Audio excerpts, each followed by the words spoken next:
આજે જામનગરમાં એક બીજો કાર્યક્રમ છે, મિલેટ વર્ષનો કાર્યક્રમ છે અને એ પણ દર વર્ષે અલગ અલગ રીતે આ કાર્યક્રમ છે. એમાં મિલેટનો જે કાર્યક્રમ છે એ થતો હોય છે. એમાં ખાસ કરીને પ્રાકૃતિક ખેડૂતો, ખેતી કરતા ખેડૂતો છે, એ પોતાના પ્રદર્શનો અને ત્યાં સ્ટોલ છે એ પણ રાખવામાં આવ્યા છે.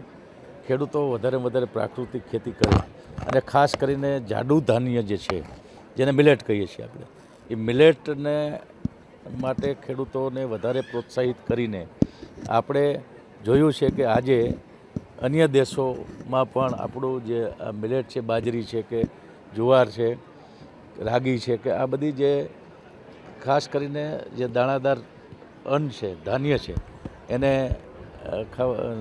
એમાંથી વધુ પ્રોટીન મળે છે.